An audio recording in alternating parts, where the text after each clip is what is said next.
Journée nationale en France ce dimanche dédiée aux dons et à la greffe d'organes. On en parle tout de suite avec nos invités du Grand Angle.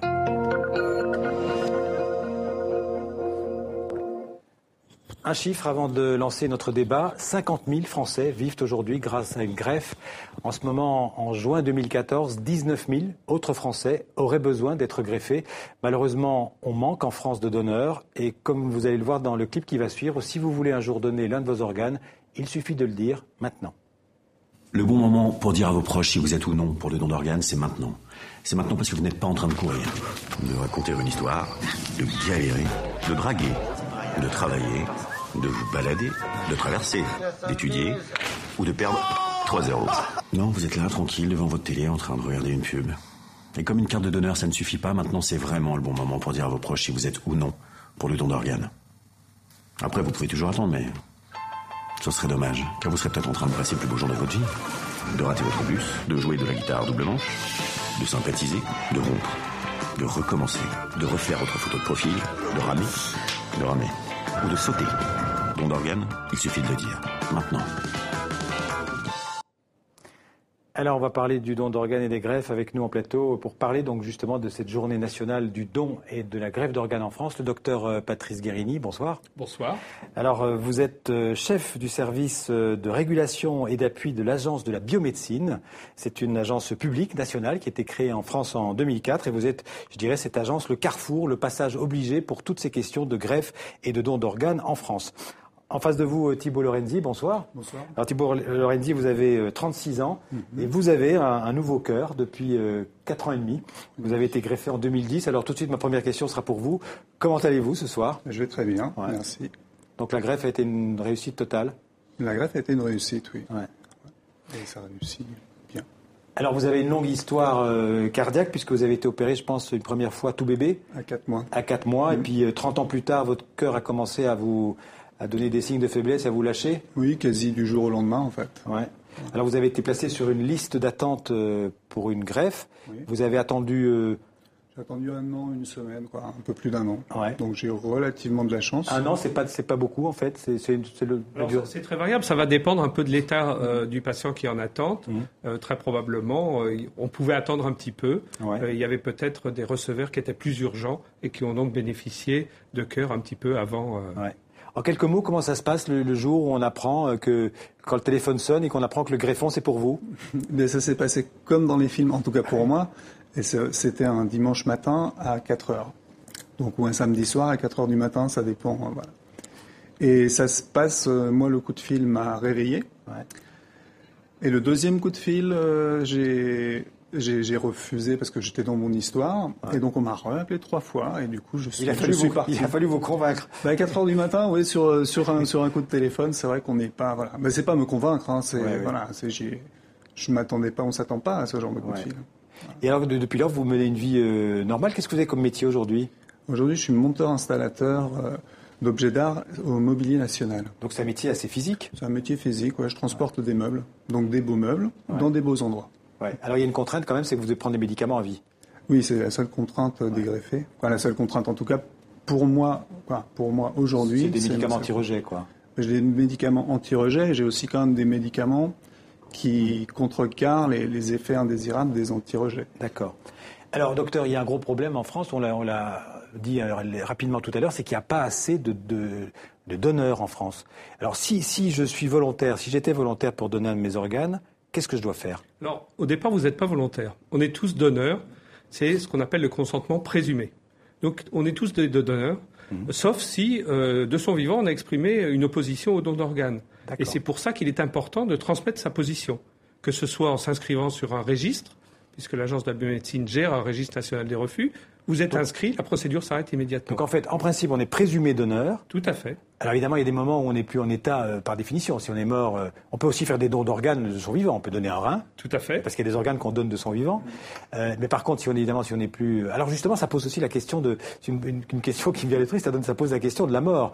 À partir de quand est-ce qu'aujourd'hui, la médecine considère qu'un donneur est mort, mais encore capable de donner ses organes ? Alors, très clairement, la définition de la mort, c'est que le cerveau ne marche plus. Le cerveau est irrémédiablement déficient. Donc aujourd'hui, c'est la mort cérébrale. C'est la mort cérébrale. La mort même encéphalique, c'est-à-dire c'est l'ensemble du cerveau. Le cœur, aujourd'hui, de quoi il a besoin? Un peu d'oxygène et un peu de sucre. Vous mettez un cœur avec un peu d'oxygène et un peu de sucre, il va continuer à battre.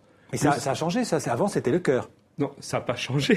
Mais ce qui a changé, c'est qu'on considérait quelqu'un qui était mort quand son cœur s'arrêtait. Oui, depuis des millénaires. Ouais. Voire depuis des millénaires, c'était la putréfaction qui signait la mort. Ouais. C'est-à-dire qu'il fallait déjà que l'organisme se décompose. Donc aujourd'hui, c'est la mort encéphalique qui définit au niveau médical l'arrêt de toute fonction cérébrale. Et donc, on peut à ce moment-là envisager des prélèvements d'organes, ce qui représente la majorité par rapport aux donneurs vivants. D'accord. Alors, le mieux, en fait, pour donner son aval en tant que donneur, c'est d'en parler autour de soi. Tout à fait. Exprimer quelle est ma volonté, comme la volonté qu'on exprime dans ces dernières volontés, entre guillemets. Ouais. S'il m'arrive quelque chose, je ne suis pas opposé à donner mes organes, ou je suis opposé à donner mes organes. Alors, il y a des gens qui ont une petite carte de donneur dans leur portefeuille. Ça sert à quoi, ça? Alors, c'est simplement indicatif, ça n'a aucune valeur juridique. Mais ça peut être... et puis, c'est, disons, un témoignage quand même de montrer que j'y réfléchis, j'ai pris une décision. Ça peut accélérer la procédure au moment venu? Disons que ça permet d'instaurer un dialogue facile avec les proches ou la famille. D'accord. Votre proche qui vient de décéder, pour lequel on ne peut pas avoir sa volonté, mais il est déjà exprimé par cette carte, respecter sa volonté. D'autant qu'à partir du moment où le patient, le donneur, est déclaré mort, et le moment où on va faire la greffe, c'est une course contre la montre. C'est une course pour la vie, on peut dire. Toutes les minutes sont comptées, là. Tout à fait, parce que justement, l'arrêt des fonctions cérébrales conditionne un peu tous les autres organes. Et la commande centrale, c'est un ordinateur. L'ordinateur ne marche plus. Tout va ensuite ne plus marcher.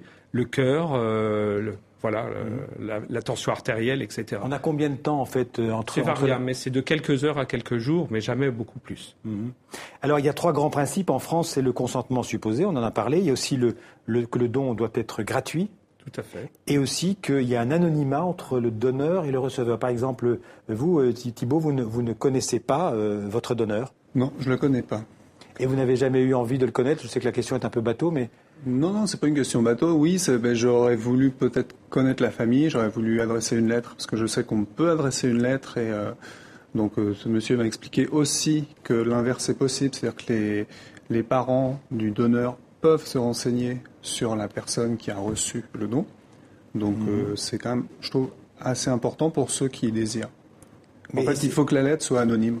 D'accord. Et ça, vous ne l'avez pas fait Je l'ai malheureusement pas encore fait. Je veux la faire à chaque fois. Et puis je m'invente toujours des raisons en me disant je la ferai quand je serai papa, je la ferai quand je serai marié. Voilà. Alors que ça pourrait être fait tout bêtement. Alors, il y a, je disais tout à l'heure, les chiffres, 19 000 personnes qui sont en attente. Chaque année, c'est voilà, ça. En attente de greffe. J'ai vu qu'on réalisait en moyenne 5 000 greffes par an. Tout à fait. Ça veut dire qu'il y a un receveur sur 4 qui, chaque année, peut bénéficier des greffes et 3 sur 4. Comment ça se fait? Comment est-ce qu'on explique qu'il y a si peu de donneurs, en fait? Si peu de donneurs. D'abord, il y a les circonstances dans lesquelles on peut faire ce type de prélèvement. C'est pas tous les décès. On l'a bien vu, c'est des décès qui vont se passer en réanimation. C'est le cerveau qui est déficient, le cœur qui continue à battre. Donc c'est des circonstances très particulières. Ces circonstances, ça va être quoi? Majoritairement, ce qu'on appelle l'accident vasculaire cérébral. C'est-à-dire que le cerveau, une hémorragie cérébrale, un caillot dans un vaisseau qui perfuse le cerveau, et le cerveau meurt. C'est la cause principale. Pourquoi? Parce qu'aujourd'hui, la traumatologie, les accidents de voie publique, heureusement, sont en très nette diminution. Il y a 25 ans, quand j'exerçais ce métier-là, plutôt du côté prélèvement d'organes, si vous voulez, c'était malheureusement le lot commun. La sécurité routière a largement permis, justement, de diminuer la mortalité sur la route. Donc, on a, heureusement, moins de... Donc, du coup, on a des donneurs qui sont dans des contextes très particuliers. Donc, sur ces donneurs-là, malheureusement, il va y avoir beaucoup de refus. Pourquoi? Parce que les proches, la famille, quand on va les interroger, n'étaient pas au courant. C'est ça. Et d'où le sens de votre campagne, en fait. Tout à fait. Parce que j'imagine que vous espérez pouvoir convaincre beaucoup de gens de se déclarer donneur. Tout à fait. Vous vouliez réagir? Non, j'écoutais, c'est parfait. Alors, on peut donner beaucoup d'organes. Les reins en premier, je crois, c'est les premiers qui... C'est là où on greffe le plus de reins, en fait. Pourquoi on greffe le plus de reins? Sur un donneur en mort encéphalique, on va pouvoir prélever ces 2 reins, et un receveur peut bénéficier d'un seul rein. On vit très bien avec un seul rein. Donc, un donneur va pouvoir permettre de greffer 2 receveurs. Le foie, le cœur, le poumon, le pancréas, donc voici tous les organes. Donc, un donneur peut donner jusqu'à 4-5 organes, et donc... sauver Ah oui, un donneur peut donner plusieurs organes. Tout à fait. Ouais. Tout à fait. Et ça, il faut le préciser, j'allais dire, dès le départ? Non, ou pas nécessairement? non. On dit, je suis prêt à donner mes organes. Il ne faut pas préciser lesquels. Non, parce qu'on va faire une évaluation. Car bien entendu, on ne va pas greffer un organe qui pourrait être plus délétère, disons, pour la personne qui attend la greffe. Il faut qu'il y ait une compatibilité. Alors, il y a une compatibilité. Et c'est pour ça qu'on peut envisager des prélèvements d'organes chez des personnes très âgées. Alors j'allais vous poser évidemment la question, qui peut donner ces... Tout le monde. Est-ce qu'il y a une limite d'âge? Non. Il n'y a pas de limite d'âge. Ouais. Il va y avoir plutôt une limite de la fonction de l'organe qu'on va envisager de prélever. Ouais. Donc, on a l'exemple très clairement, si vous voulez, quelqu'un de 80 ans peut donner son foie. Quelqu'un de 40 ans qui aurait abusé peut-être de drogue un petit peu... Voilà, un foie de 80 ans peut être en meilleur état qu'un foie de 40. Tout à fait. Voilà. Et donc, il n'y a pas de limite d'âge. Alors, il y a l'état de santé, bien entendu. Bien sûr. Voilà, on vient d'en parler. Alors, j'ai vu aussi, alors c'est pas pour les organes, mais on dit qu'en France, les homosexuels, par exemple, parce que vous vous occupez aussi du don du sang. Et non, on ne s'occupe pas du don du sang, mais c'est un petit peu assimilable. Ouais, sauf que la différence du don du sang, si vous voulez, le don d'organes, comme vous l'avez évoqué, il y a, entre guillemets, une pénurie. Beaucoup plus de gens qui attendent que de gens qui vont être greffés. En sang, on peut être beaucoup plus sélectif dans le don. Voilà. Le problème des homosexuels, on va faire des examens de toute façon chez le donneur pour vérifier. Pour la moelle osseuse aussi, je crois, il y a une Tout limite. à fait. Oui, voilà. Mais là, vous faites simplement une analyse, j'imagine. On fait des analyses de tous les virus pour rechercher qu'il n'y a pas un risque de transmettre des virus au receveur. Alors j'ai vu qu'on pouvait même faire des greffes de parties d'intestin aussi. Tout à fait. Ouais. Donc oui. L'intestin est un organe, hein, c'est comme un autre. Ouais. Alors c'est pas très fréquent parce que c'est des pathologies qui sont rares, mais une pathologie qui intéresse les enfants en particulier, qui peuvent avoir une déficience de tout leur tube digestif. Et des greffes de tissus, des greffes d'artères, des bouts. Alors là, on est dans les tissus. Ouais. La différence entre un organe et un tissu, c'est qu'un organe, si vous voulez, on va interrompre sa circulation et on va le rétablir. Un tissu, on va simplement, entre guillemets, le poser sur le receveur. Alors il y a des greffes d'os aussi, des os. Tout à fait. Ouais. Enfin voilà, on a fait à peu près le tour de toutes les greffes possibles. Je ne sais pas, qu'est-ce que vous auriez envie, vous, de dire, vous qui avez bénéficié, profité du cœur d'un autre, à ceux qui nous regardent pour les convaincre de devenir donneurs? Moi, mais pour les convaincre, ça me fait une grosse charge du coup. Non, mais c'est-à-dire qu'une greffe c'est quelque chose de beau. Et moi, c'est plus à tous les gens qui bénéficient d'être greffés, qui bénéficient d'une greffe. Ouais. Voilà, faut arriver à vivre avec ça, à vivre sereinement. Et c'est une deuxième vie qu'on nous offre. Donc c'est quelque chose qu'il ne faut pas gâcher. Et c'est vrai que pour les personnes qui donnent, c'est vrai que c'est donner la chance à des personnes simples, à toute personne qui ont besoin d'une greffe, de vivre. Et en tout cas, vous êtes la preuve vivante que ça vaut le coup.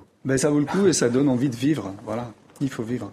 Merci à tous les deux. Merci Patrice Guérini, merci Thibault Lorenzi d'avoir été les invités du 64 minutes ce dimanche. Merci beaucoup.